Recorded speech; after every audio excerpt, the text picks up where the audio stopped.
اعوذ باللہ من الشیطان الرجیم بسم اللہ الرحمن الرحیم الحمد للہ رب العالمین والصلاة والسلام علی سید الانبیاء والمرسلین وعلی اہل بیتہ الطیبین الطاہرین وصحبہ المنتجبین۔ توحید کے موضوع پر آیت اللہ سید علی حسینی خامنائی کی 6 تقاریر میں سے پہلی تقریر بیان کی جا رہی ہے، اور آج اس سلسلے کا 6واں درس ہے۔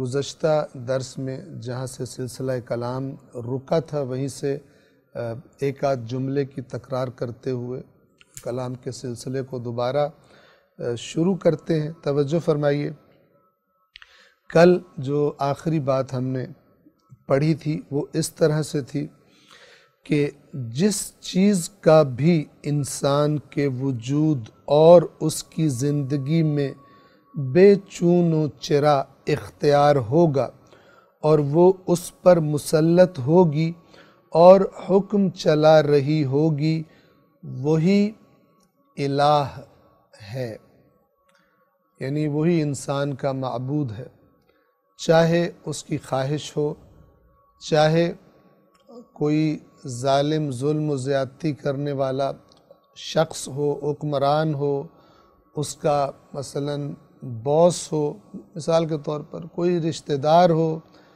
کوئی ایسا ہو جس سے اس کو بڑی شدید محبت اور لگاؤ ہے، اور اپنی زندگی کا اختیار اس نے اس کے حوالے کر دیا۔ جو وہ کہتا ہے، جو وہ تقاضا کرتا ہے، جو وہ چیز تقاضا کرتی ہے، یہ اس کی بات مانتا ہے، تو یہ اس کا معبود، اس کا الہ قرار پائے گی۔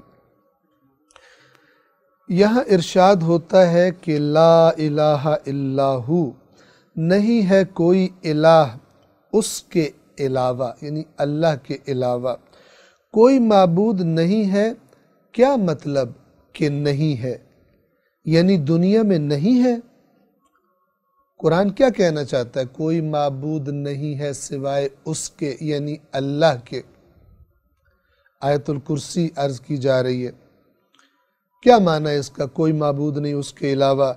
دنیا میں ہزاروں معبود تھے، 360 تو خود خانہ کعبہ کے اندر لٹکائے ہوئے اور رکھے ہوئے تھے، 360 پتلے، بت رکھے ہوئے تھے، اور اتنے ہی جاندار پتلے دنیا میں فرمان روا بھی تھے۔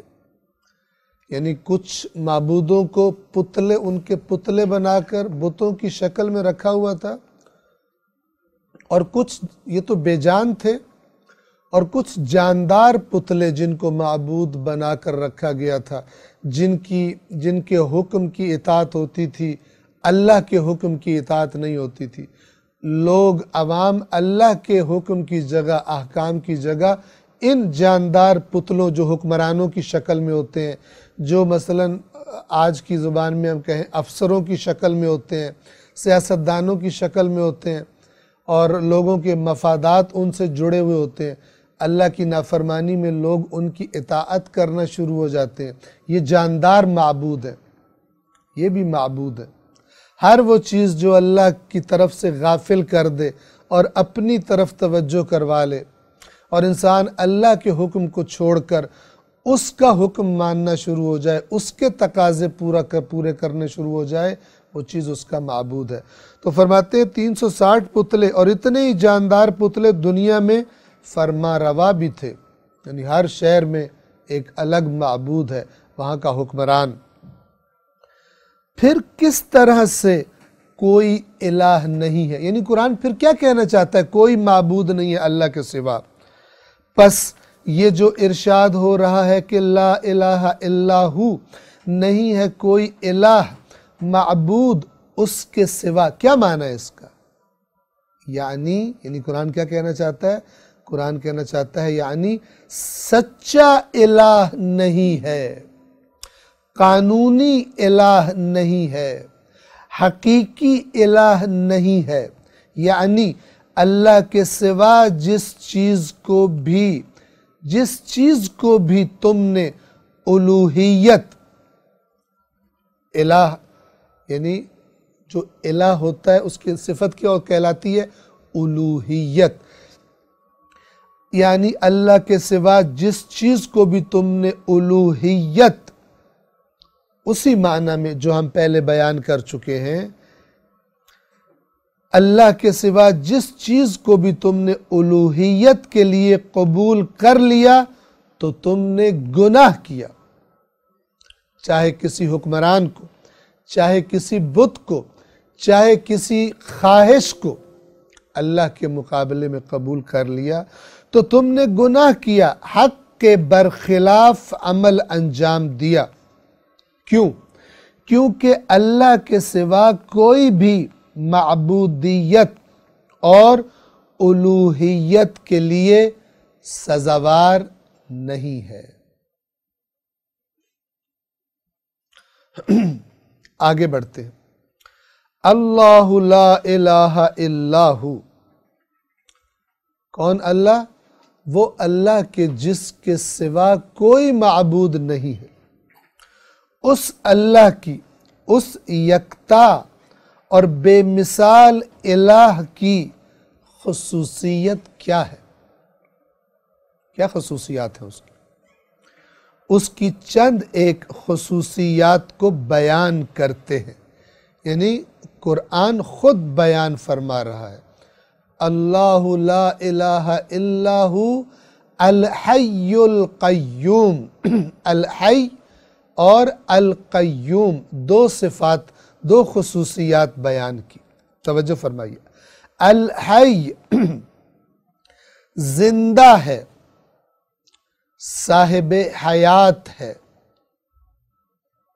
سب مردہ ہے، یعنی اگر یہ اللہ کی خصوصیت کے طور پر بتایا جا رہا ہے کہ وہ زندہ ہے تو پھر اس کا تو مطلب ہے باقی سارے جو ہمیں زندہ نظر آتے ہیں وہ مردہ ہیں۔ دوسرے تمام موجودات مردہ اور مردار ہیں، وہ زندہ ہے فقط۔ کیا کہنا چاہتا ہے قرآن؟ توجہ فرمائیے۔ بے جان تو بالکل واضح ہے، یعنی وہ چیزیں جن کے اندر جان نہیں ہے، مثلا مٹی، پتھر، یہاں پر تو واضح ہے کہ یہ سب مردہ ہے اور اللہ زندہ ہے۔ لیکن ہم دیکھتے ہیں کہ اور چیزیں بھی کچھ ایسی ہیں، مخلوقات ہیں جو جاندار ہیں، تو پھر کیوں کہا جا رہا ہے کہ اللہ زندہ ہے؟ اسے کیوں کہا جا رہا ہے الحی، صاحب حیات، زندہ ہے؟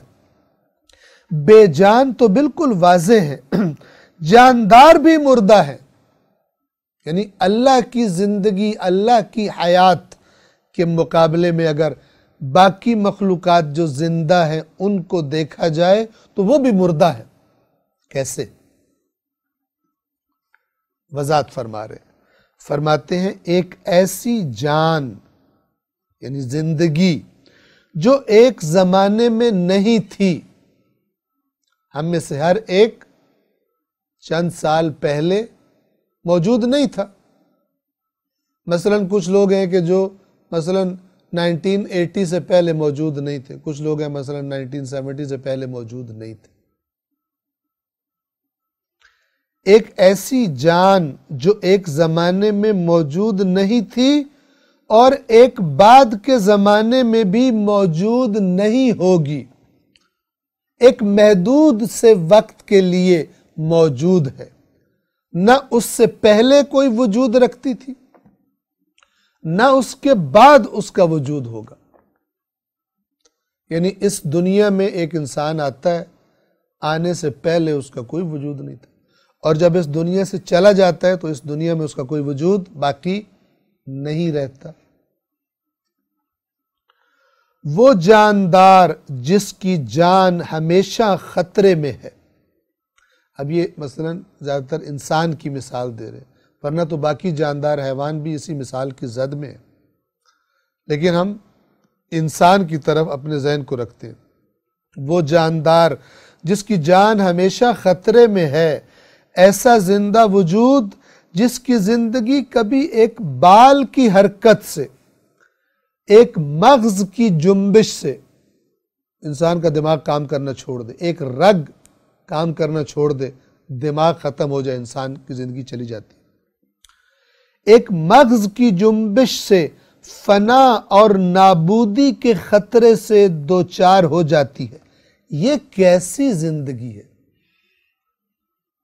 یہ تو بڑی کمزور سی زندگی ہے جو ایک تھوڑی سی حرکت سے ختم ہو سکتی،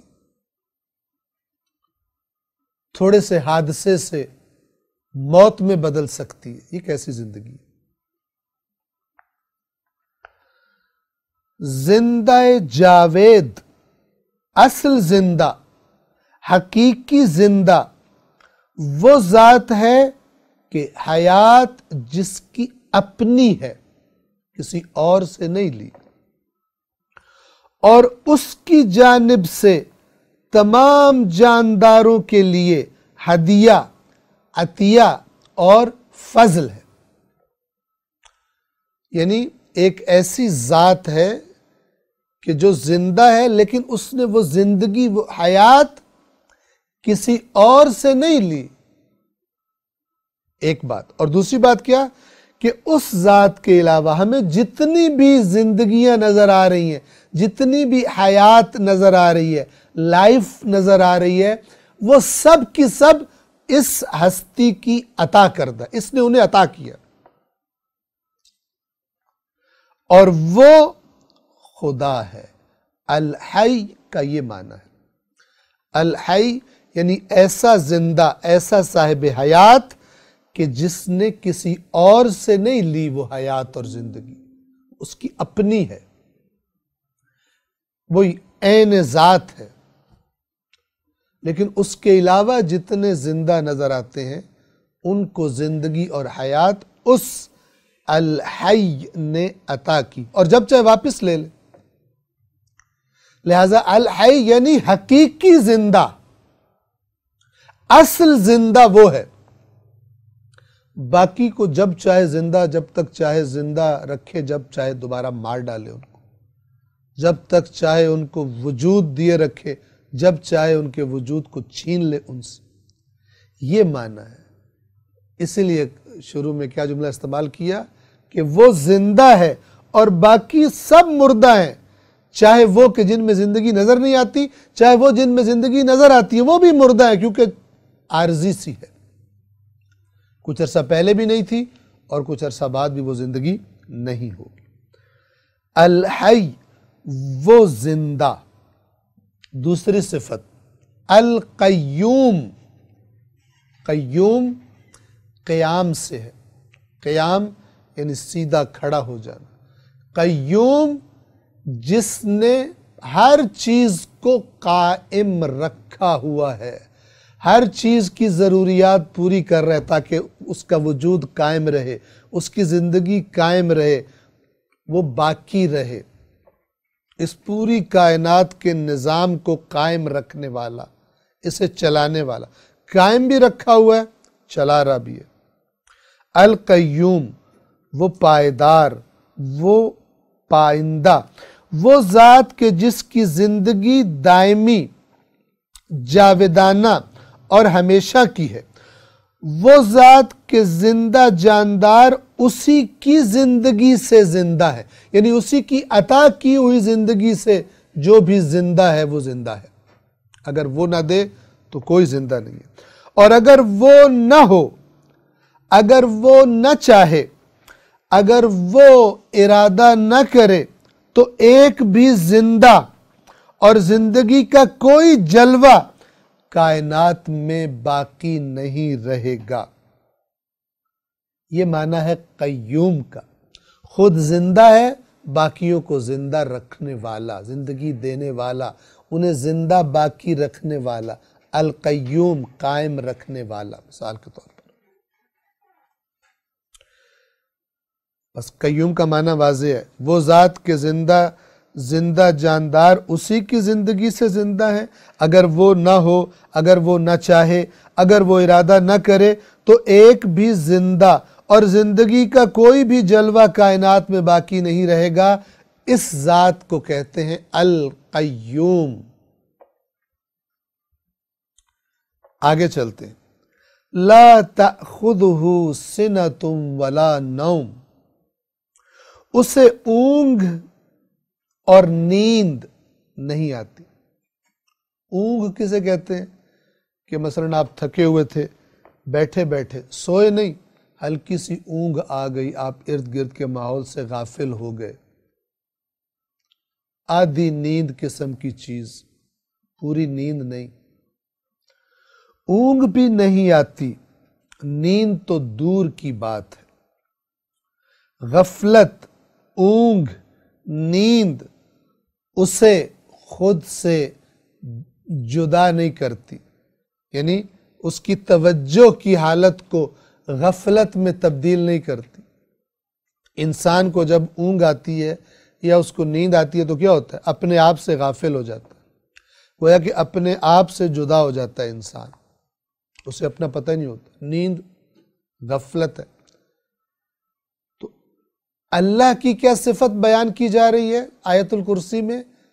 نہ اسے اونگ آتی ہے نہ ہی نیند آتی ہے، یعنی وہ کبھی بھی غفلت کا شکار نہیں ہوتا، ایک پل کے لیے بھی غفلت اس پر طاری نہیں ہوتی۔ اور چونکہ عام طور پر انسان پر یہ دو حالتیں طاری ہوتی ہیں، کبھی اونگ آ جاتی ہے، کبھی نیند، اور وہ غافل ہو جاتا ہے، تو قرآن کہنا چاہ رہا ہے کہ ایسی کوئی کیفیت اللہ پر طاری نہیں ہوتی۔ یاد رکھیے، یہاں پر ایک فارمولہ یاد رکھیے، بڑی اچھی طرح ذہن نشین کر لیجئے تاکہ فتنوں سے بچ سکے۔ وہ خصوصیات کہ جو قرآن جب اللہ کا تعارف کروا رہا ہوتا ہے، یعنی اللہ جب خود قرآن تعارف کروا رہا ہوتا ہے، یعنی اللہ خود، چونکہ اللہ کا کلام ہے،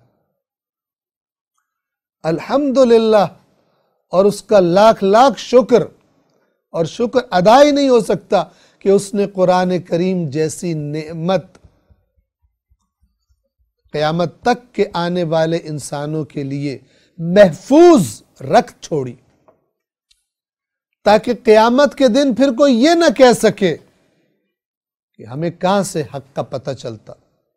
اتنے فرقے بن گئے تھے، اتنے مسلک بن گئے تھے، کوئی مولانا کچھ کہہ رہا تھا، کوئی خطیب کچھ کہہ رہا تھا، کوئی شاعر کچھ کہہ رہا تھا، کوئی مؤلف اور مصنف کچھ لکھ رہا تھا، ہم کہاں جاتے؟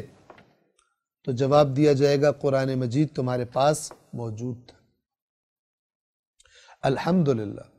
تو یاد رکھیے کیا کہنا چاہ رہا ہوں میں، اس نقطے کو ذہن نشین کر لیجئے کہ جب قرآن مجید میں اللہ تبارک و تعالی وہ صفات بیان کرے جن کے ذریعے وہ اپنا تعارف کروا رہا ہے کہ یہ صفت میری ہے، اس کا خود بخود مطلب یہ ہوتا ہے کہ اللہ کے علاوہ کسی کے اندر وہ صفت اس طرح سے موجود نہیں ہے۔ یعنی اگر اللہ تبارک و تعالی فرما رہا ہے لا تأخذہ سنۃ ولا نوم، نہ اسے اونگ آتی ہے اور نہ نیند، اس کا مطلب ہے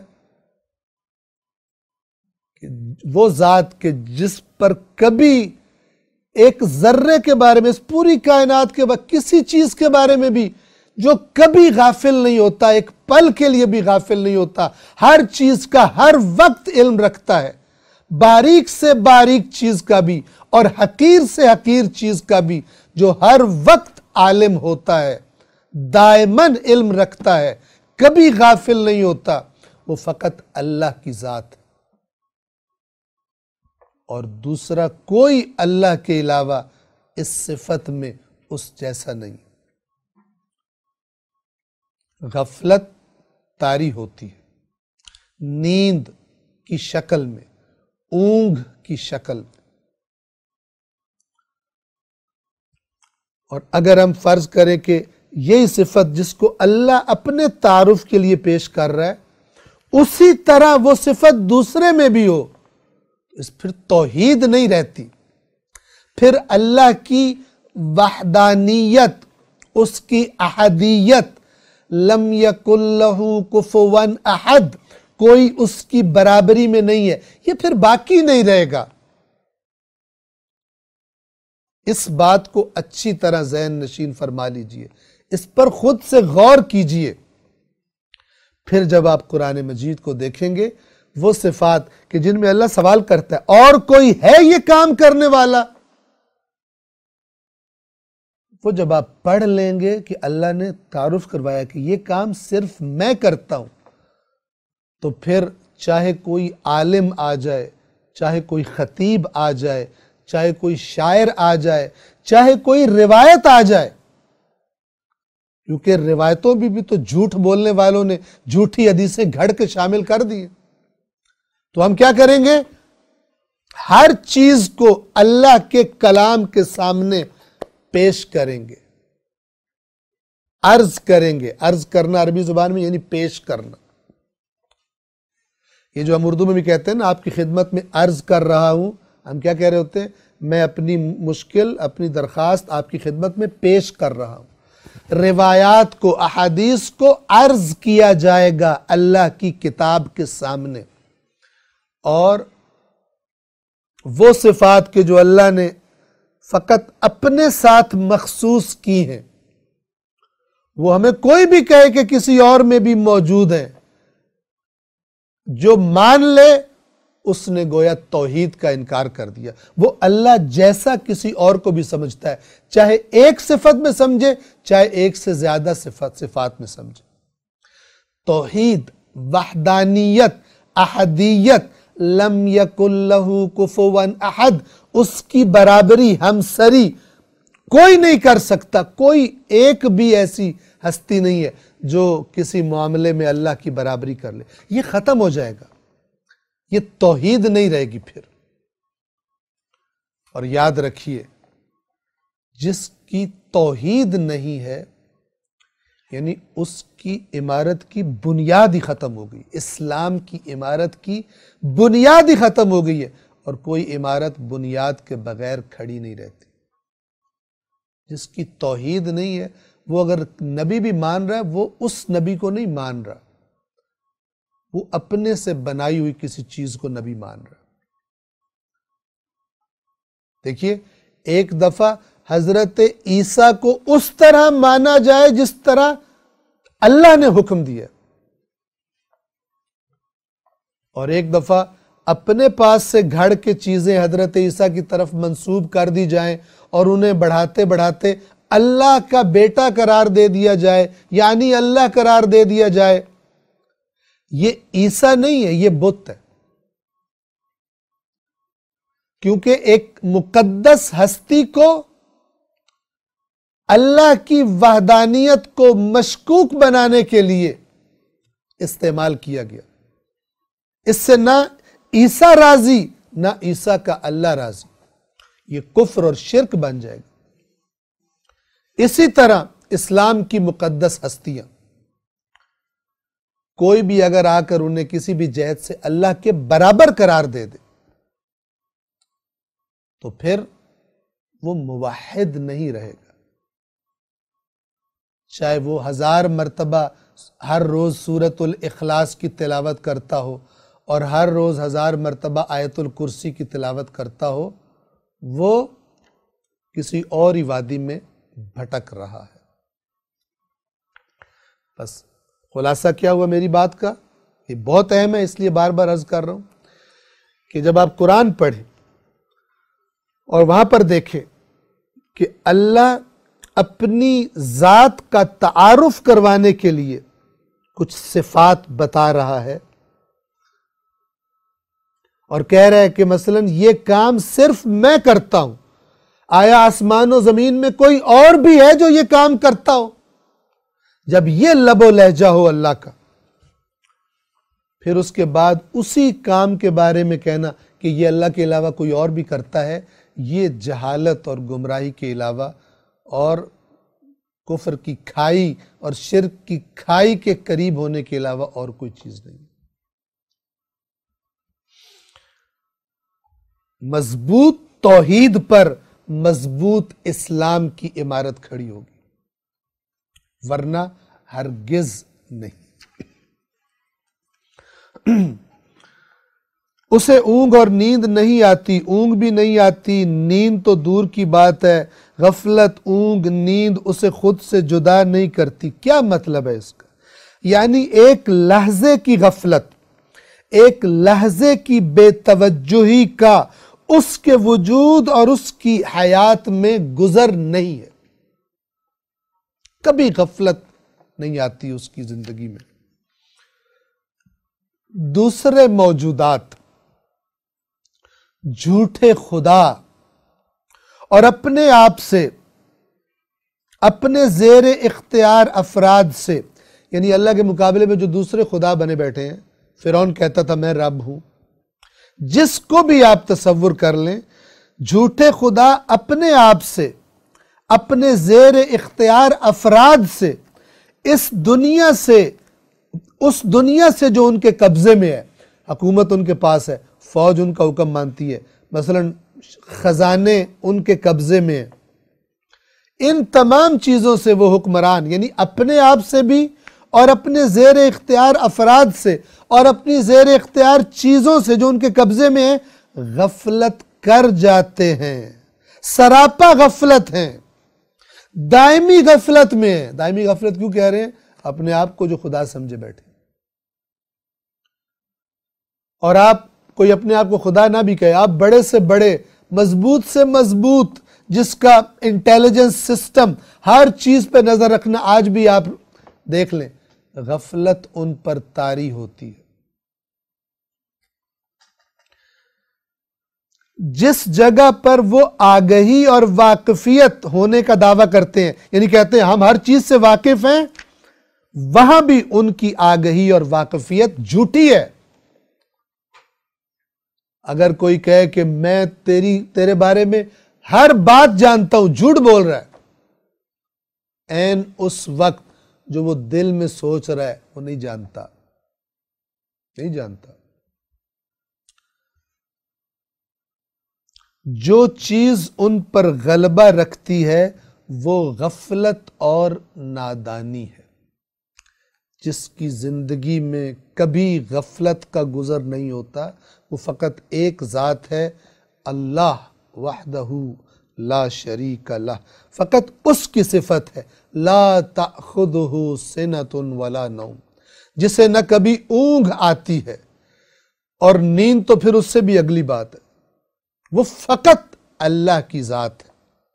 اگر کوئی اور اس صفت کا دعویٰ کرے، جھوٹا ہے، اور اگر کوئی کسی اور ہستی پر یہ تہمت لگائے کہ اللہ جیسی یہ صفت بالکل اسی طرح اس میں بھی موجود تھی، یہ بھی بہتان باندھ رہا ہے، وہی کام کر رہا ہے جو شیطان نے حضرت عیسیٰ کی قوم سے عیسیٰ کے بارے میں غلو کروایا تھا، وہی کر رہا ہے۔ یہ اللہ سے مقابلے کروانا یہ بدترین مرض ہے جو شیطان بعض لوگوں کو لگا دیتا ہے کہ مقدس ہستیوں کے مقابلے اللہ سے کرواتے ہیں۔ تمہیں تکلیف کیا ہے؟ اللہ تمہیں پسند نہیں ہے؟ اللہ کے ساتھ کیوں کسی ہستی کو، اس کے خالص بندوں کو، اس کی توحید کا پرچار کرنے والوں کو تم اللہ سے مقابلہ کرواتے ہو؟ اس سے بڑی بے شرمی اور بے حیائی کیا ہوگی؟ اور سننے والوں کی اس سے بڑی جہالت اور حماقت کیا ہوگی کہ اللہ وحدہ لا شریک لہ کے مقابلے میں کسی اور ہستی کو قبول کریں، سمجھے یہ ان کی تعریف ہو رہی ہے، حالانکہ ان پر بہتان باندھا جا رہا ہوتا ہے، جیسے حضرت عیسیٰ پر بہتان باندھے گئے۔ انبیاء اور مقدس ہستیوں کے دنیا سے چلے جانے کے بعد شیطان یہی کرتا ہے، یہی چال چلتا ہے ان کی قوموں کو گمراہ کرنے کے لیے، کیونکہ اس کو معلوم ہوتا ہے کہ اس قوم کے دلوں میں ان کی محبت ہے، لہٰذا ان کی محبت کے نام پر ان کو خراب کرو۔ شیطان یہ کرتا رہتا ہے۔ قرآن نے کتنا زیادہ ڈسکس کیا ہے حضرت عیسیٰ کے بارے میں جو غلو کیا گیا، کتنا زیادہ ڈسکس کیا قرآن نے۔ کیوں ڈسکس کیا؟ تاکہ قرآن کو جو مانتا ہے وہ اپنی اسلام کی مقدس ہستیوں کے بارے میں غلو کا شکار نہ ہو، شرک کا شکار نہ ہو۔ اور شرک کوئی چھوٹی چیز ہے؟ قرآن مجید نے اعلان فرمایا ہے کہ روز قیامت مشرک بھول جائے کہ اسے معاف کر دیا جائے گا۔ شرک کے علاوہ جو معاملات ہوں گے اللہ تبارک و تعالی اپنے قانون کے مطابق ان کا فیصلہ کرے گا، گنجائش نکل سکتی ہے، لیکن مشرک جان لے کہ اس کی کوئی گنجائش نہیں ہے۔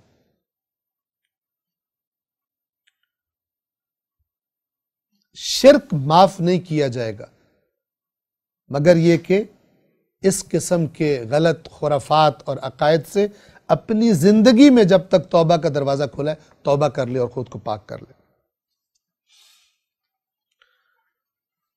جو چیز ان پر غلبہ رکھتی ہے وہ غفلت اور نادانی ہے۔ جس پر کبھی غفلت اور نادانی کا جس کی حیات سے گزر نہیں وہ فقط اللہ کی ذات ہے۔ پھر آیت اللہ سید علی خامنائی ایک آیت کی کہ جو سورہ ابراہیم کی آیت نمبر 28 اور 29 ہے، ان آیات کی تلاوت کرتے ہیں، توجہ فرمائیے۔ الم تر الی الذین بدلوا نعمت اللہ کفرا وَأَحَلُّوا قَوْمَهُمْ دَارَ الْبَوَارِ جَهَنَّمَ يَصْلَوْنَهَا وَبِئْسَ الْقَرَارِ۔ کیا تم نے ان لوگوں کو نہیں دیکھا جنہوں نے اللہ کی نعمت کو کفر سے تبدیل کر لی؟ اللہ نے نعمت دی تھی، بجائے یہ کہ شکر ادا کرتے کفران نعمت کیا اور اپنی قوم کو ہلاکت کی منزل تک پہنچا دیا۔ وہ جہنم ان کی منزل ہے جس میں سب جلیں گے اور وہ بدترین ٹھکانہ ہے۔ فرماتے ہیں امام موسیٰ بن جعفر علیہ السلام نے، یعنی 5ویں امام نے، یہ آیت ہارون الرشید کے سامنے پڑھی تھی۔ کیا تم نے نہیں دیکھا ان لوگوں کو جنہوں نے اللہ کی نعمتوں کا کفران کیا، ناشکری کی، اپنی قوم اور اپنے پیروکاروں کو نیستی و نابودی و ہلاکت و بدبختی کی وادی میں کھینچ کر لے گئے؟ یعنی حکمران خدا کا نافرمان، اس کی اطاعت کرنے والے اس کے پیچھے پیچھے وہی پہنچے، اس کی اطاعت کرتے کرتے وہی پہنچے جہاں وہ ان کا لیڈر خدا کا نافرمان پہنچ گیا۔ یہ قرآن کہنا چاہ رہا ہے، کیا تم نے ان کو نہیں دیکھا جنہوں نے اللہ کی نعمت کو کفر سے بدل دیا؟ اپنی قوم اور اپنے پیروکاروں کو نیستی و نابودی و ہلاکت و بدبختی کی وادی میں کھینچ کر لے گئے۔ وہ بدبختی اور نیستی کی وادی کہاں ہے؟ جہنم۔ خود بھی جہنم رسید ہوئے اور اپنے ساتھ چلنے والے بیچاروں کو بھی جہنم میں کھینچ کر لے گئے، اور کتنا برا ٹھکانہ ہے جہنم۔ امام موسیٰ بن جعفر علیہ السلام ہارون سے کہتے تھے کہ تم بھی انہی میں سے ہو۔ اگر ہارون غافل نہ ہو تو اپنے آپ کو اور اپنی قوم کو دوزخ کی طرف کیوں لے جائے گا؟ پس دوسرے خدا سراپا غفلت ہے۔ ہارون نہیں کہتا تھا، توجہ فرمائیے، کہ میں خدا ہوں، لیکن ابھی گزشتہ اس درس کے آغاز میں آپ نے کیا سنا کہ، اور گزشتہ درس میں بھی یہ بات ہوئی تھی جو اس درس کے شروع میں تکرار ہوئی، کہ اگر انسان اپنی زندگی پر کسی انسان کو، کسی حکمران کو مکمل اختیار دے دے کہ جو تو کہے گا میں مانوں گا، وہ کہے بے گناہوں کو قتل کر دو، وہ کہے بے گناہوں کو ان کا مال لوٹ لو، ان کو زندان میں قید خانوں میں ڈال دو لمبی مدتوں کے لیے، اور وہ ماتحت وہ باتیں مانتا رہے، اس کا خدا اللہ نہیں ہے۔ جیسے قرآن کہتا ہے نا، کیا تو نے اس کو دیکھا ہے جس نے اپنی خواہش نفس کو اپنا معبود، اپنا الہ بنا لیا؟ تو یہ تو اس سے بھی بدتر ہے جو اپنی خواہش کو نہیں، کسی فاسق کی خواہش کو پورا کرنے کے لیے اپنے وجود کو اس کے اختیار میں دے دے۔ لہذا روایات میں یہ بات آئی کہ بڑا بدبخت ہے وہ انسان جو دنیا کے لیے، اپنی دنیا کے لیے اپنی آخرت کو تباہ کر دے، اور اس سے بڑا بدبخت وہ ہے کہ جو کسی کی دنیا کے لیے اپنی آخرت کو تباہ کر دے۔ جس ذات کا غفلت سے کوئی تعلق نہیں، وہ اس کائنات کا سچا حاکم ہے، یعنی اللہ، حقیقی حاکم۔ لا تأخذہ سنۃ ولا نوم، آپ کو یہ خیال نہ آئے کہ سنہ یعنی اونگ، کچی نیند، اور نوم یعنی نیند، گہری نیند، عام نیند یا گہری نیند کو خدا سے ہٹانے اور اس کی نفی کرنے کی یہاں پر کیا ضرورت تھی؟ یعنی اتنی خاص بات کیا ہے کہ کہا جا رہا ہے نہ کچی نیند آتی ہے نہ پکی نیند آتی ہے اللہ کو؟ کیوں ایسا ہے؟ کیا ضرورت تھی؟ فرماتے ہیں بعد کی بحثوں میں ہمیں معلوم ہوگا، یعنی آگے آ جائے گا، یہ بات کلیئر ہو جائے گی کیوں ایسا کہا ہے۔ ابھی یہاں پر اشارہ یہ کر رہے ہیں کیونکہ توحید میں ہر اشارہ، توجہ فرمائیے، توحید میں ہر اشارہ، توحید میں ہر نقطہ غیر خدا کی الوہیت کی نفی کی طرف اشارہ ہے۔ یعنی توحید کے اندر جس بات کی طرف، جس صفت کی طرف بھی اشارہ کیا جا رہا ہوتا ہے، کس لیے کیا جا رہا ہوتا ہے؟ کہ غیر خدا، اللہ کے سوا کوئی الوہیت کی صفت، معبودیت کی صفت کا حامل نہیں ہو سکتا، یہ ہدف ہوتا ہے۔ اور کہا جا رہا ہوتا ہے کہ الہ وہ ہے جس کی یہ صفت ہے۔ اس کا مطلب کیا ہوتا ہے؟ یعنی اس ذات کے علاوہ کسی اور کے پاس یہ صفت موجود نہیں ہے، ورنہ تو فائدہ کوئی نہیں ہے کہ اللہ کہہ رہا ہو کہ میں وہ ذات ہوں جس کو نہ اونگ آتی ہے نہ نیند آتی ہے، اور تھوڑی دیر بعد پتہ چلے کہ کوئی اور ہستی بھی ہے جس میں یہ صفت ہے، پھر توحید کا تو معنی ہی نہیں باقی بچتا۔ کامن سینس کی بات ہے۔ کیونکہ توحید میں ہر اشارہ، توحید میں ہر نقطہ غیر خدا کی الوہیت کی، یعنی اس کے معبود ہونے کی نفی کی طرف اشارہ ہے، اور غیر خدا کے نقائص کی جانب اشارہ ہے۔ یعنی کامل فقط اللہ ہے جس کی یہ صفت ہے، باقی نقص کا شکار ہے، لہذا وہ اللہ نہیں ہو سکتے۔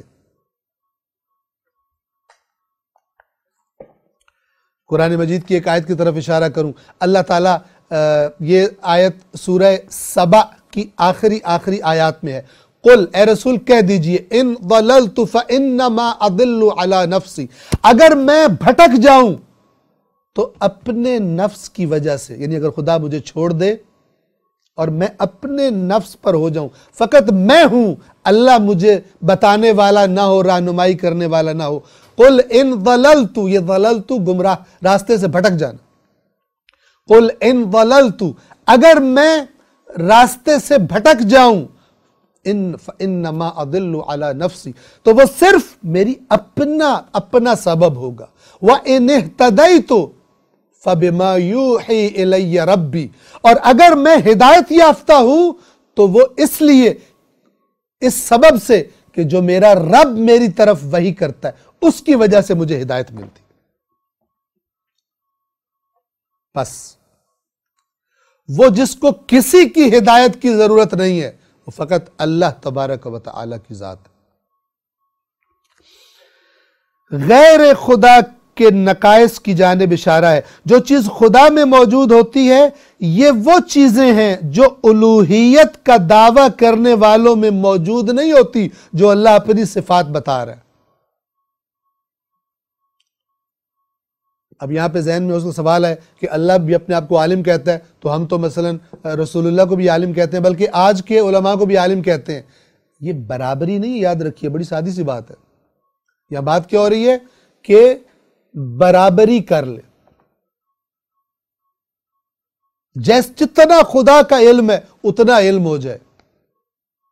نہ رسول اللہ، نہ ائمہ، کوئی بھی ہستی کسی بھی صفت میں اللہ کی برابری نہیں کر سکتے۔